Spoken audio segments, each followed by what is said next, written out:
ओम विघ्नेश्वराय नमः। संक्षिप्त नारद पुराण अध्याय 32। वेदमाली को जानन्ति मुनि का उपदेश तथा वेदमाली की मुक्ति। श्री सनक जी कहते हैं, नारद, जिन्होंने योग के द्वारा काम, क्रोध, मद, लोभ, मोह और मात्सर्य रूपी 6 शत्रुओं को जीत लिया है तथा जो अहंकार शून्य और शांत है, ऐसे ज्ञानी महात्मा ज्ञान स्वरूप अविनाशी श्री हरि का ज्ञान योग के द्वारा यजन करते हैं।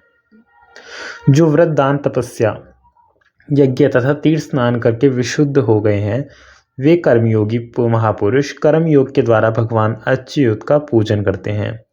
जो लोभी, दुर्व्यसनों में आसक्त और अज्ञानी हैं, वे जगदीश्वर श्री हरि की आराधना नहीं करते।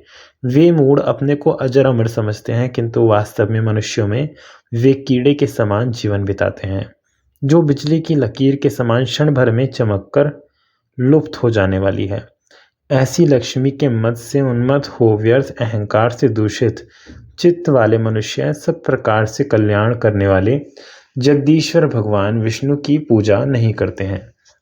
जो भगवत धर्म के पालन में तत्पर, शांत, श्री हरि के चरणार विंदों की सेवा करने वाले तथा संपूर्ण जगत पर अनुग्रह रखने वाले हैं, ऐसे तो कोई बिरले महात्मा ही देवयोग से उत्पन्न हो जाते हैं। जो मन, वाणी और क्रिया द्वारा भक्तिपूर्वक भगवान विष्णु की आराधना करता है, वह समस्त लोकों में परम उत्तम परम धाम को जाता है। इस विषय में इस प्राचीन इतिहास का उदाहरण दिया करते हैं, जिसे पढ़ने और सुनने वालों के समस्त पापों का नाश हो जाता है। नारद जी, प्राचीन काल की बात है। रैवत मनवंतर में वेदमाली नाम से प्रसिद्ध एक ब्राह्मण रहते थे, जो वेदों और वेदांगों के पारदर्शी विद्वान थे। उनके मन में संपूर्ण प्राणियों के प्रति दया भरी हुई थी। वे सदा भगवान की पूजा में लगे रहते थे, किंतु आगे चलकर वे स्त्री, पुत्र और मित्रों के लिए धनोपार्जन करने में संलग्न हो गए। जो वस्तु नहीं बेचनी चाहिए उसको भी वे बेचने लगे। उन्होंने रस का भी विक्रय किया। वे चांडाल आदि से भी बात करते और उनका दिया हुआ दान ग्रहण करते थे। उन्होंने पैसे लेकर तपस्या और व्रतों का विक्रय किया और तीर्थ यात्रा भी वे दूसरों के लिए ही करते थे। यह अब उन्होंने अपनी स्त्री को संतुष्ट करने के लिए ही किया। विप्रवर, इसी तरह कुछ समय बीत जाने पर ब्राह्मण के 2 जुड़वे पुत्र हुए, जिनका नाम था यज्ञमाली और सुमाली। वे दोनों बड़े सुंदर थे। तदंतर पिता उन दोनों बालकों का बड़े स्नेह और वात्सल्य से अनेक प्रकार के साधनों द्वारा पालन पोषण करने लगे। वेदमाली ने अनेक उपायों से यत्नपूर्वक धन एकत्र किया और एक दिन मेरे पास कितना धन है यह जानने के लिए उन्होंने अपने धन को गिनना प्रारंभ किया। उनका धन संख्या में बहुत ही अधिक था। इस प्रकार धन की स्वयं गणना करके वे हर्ष से फूल उठे। साथ ही उस अर्थ की चिंता से उन्हें बड़ा विस्मय भी हुआ। वे सोचने लगे, मैंने नीच पुरुषों से दान लेकर, ना बेचने योग्य वस्तुओं का विक्रय करके तथा तपस्या आदि को भी बेचकर यह प्रचुर धन पैदा किया है, किंतु मेरी अत्यंत दुस्सह तृष्णा अब भी शांत नहीं हुई। अहो, मैं तो समझता हूँ यह तृष्णा बहुत बड़ा कष्ट है। समस्त क्लेशों का कारण भी यही है। इसके कारण मनुष्य यदि समस्त कामनाओं को प्राप्त कर ले तो भी पुनः दूसरी वस्तुओं की अभिलाषा करने लगता है। जरावस्था, बुढ़ापे में आने पर मनुष्य के केश पक जाते हैं, दांत गल जाते हैं, आंख और कान भी, किंतु एक तृष्णा ही तरुण सी होती जाती है। मेरी सारी इंद्रियां शिथिल हो रही हैं। बुढ़ापे ने मेरे बल को भी नष्ट कर दिया, किंतु तृष्णा तरुणी हो और भी प्रबल हो उठी है। जिसके मन में कष्टदायिनी तृष्णा मौजूद है, वह विद्वान होने पर भी मूर्ख हो जाता है, परम शांत होने पर भी अत्यंत क्रोधी हो जाता है और बुद्धिमान होने पर भी अत्यंत मूढ़ बुद्धि हो जाता है। आशा मनुष्यों के लिए अजेय शत्रु की भांति भयंकर है। अतः विद्वान पुरुष यदि शाश्वत सुख चाहे तो आशा को त्याग दे। बल हो, तेज हो, विद्या हो, यश हो, सम्मान हो, नित्य वृद्धि हो रही हो और उत्तम कुल में जन्म हुआ हो, तो भी यदि मन में आशा तृष्णा बनी हुई है तो वह बड़े वेग से इन सब पर पानी फेर देती है।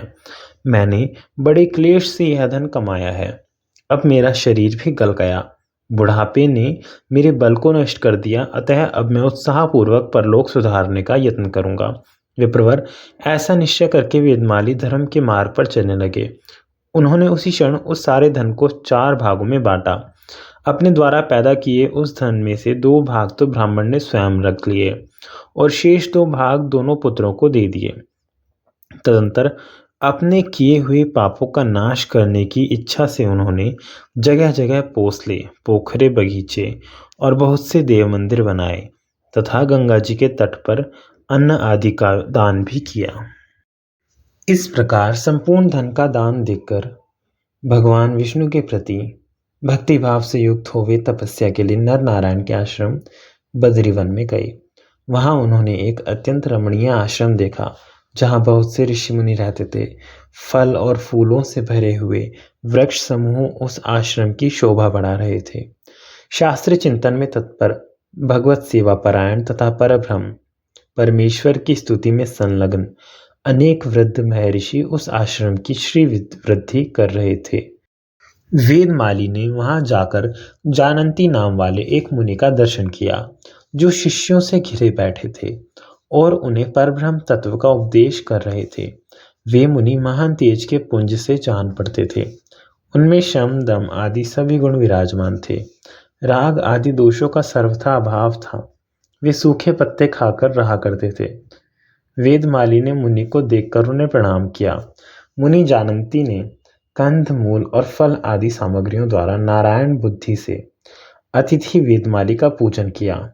आतिथ्य सत्कार हो जाने पर वेदमाली ने हाथ जोड़ विनय से मस्तक झुकाकर वक्ताओं में श्रेष्ठ महर्षि से कहा, भगवन, मैं कृतकृत्य हो गया, आज मेरे सब पाप दूर हो गए। महाभाग, आप विद्वान हैं, ज्ञान देकर मेरा उद्धार कीजिए।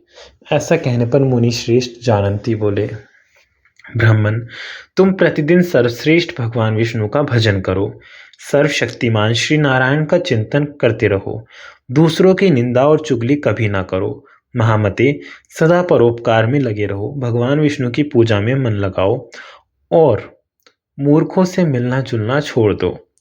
काम, क्रोध, लोभ, मोह, मद और मात्सर्य छोड़कर लोक को अपने आत्मा के समान देखो, इससे तुम्हें शांति मिलेगी। ईर्ष्या, दोष दृष्टि तथा दूसरे की निंदा भूलकर भी ना करो। पाखंडपूर्ण आचार, अहंकार और क्रूरता का सर्वथा त्याग करो। सब प्राणियों पर दया तथा साधु पुरुषों की सेवा करते रहो। अपने किए हुए धर्मों को पूछने पर भी दूसरों पर प्रकट ना करो। दूसरों को अत्याचार करते देखो, यदि शक्ति हो तो उन्हें रोको। लापरवाही ना करो। अपने कुटुंब का विरोध ना करते हुए सदा अतिथियों का स्वागत सत्कार करो। पत्र, पुष्प, फल, दूर्वा अथवा पल्लवों द्वारा निष्काम भाव से जगदीश्वर भगवान नारायण की पूजा करो। देवताओं, ऋषियों तथा पितरों का विधि पूर्वक तर्पण करो। विप्रवर, विधि पूर्वक अग्नि की सेवा भी करते रहो। देव मंदिर में प्रतिदिन झाड़ लगाया करो और एकाग्रचित होकर उसकी लिपाई पुताई भी किया करो। देव मंदिर की दीवार में जहाँ कहीं कुछ टूट फूट गया हो उसकी मरम्मत कराते रहो। मंदिर में प्रवेश का जो मार्ग हो उसे पताका और पुष्प आदि से सुशोभित करो तथा भगवान विष्णु के गृह में दीपक जलाया करो। प्रतिदिन यथाशक्ति पुराण की कथा सुनो, उसका पाठ करो और वेदांत का स्वाध्याय करते रहो। ऐसा करने पर तुम्हें परम उत्तम ज्ञान प्राप्त होगा। ज्ञान से समस्त पापों का निश्चय ही निवारण एवं मोक्ष हो जाता है। जानंती मुनि के इस प्रकार उपदेश देने पर परम बुद्धिमान वेदमाली उसी प्रकार ज्ञान के साधन में लगे रहे।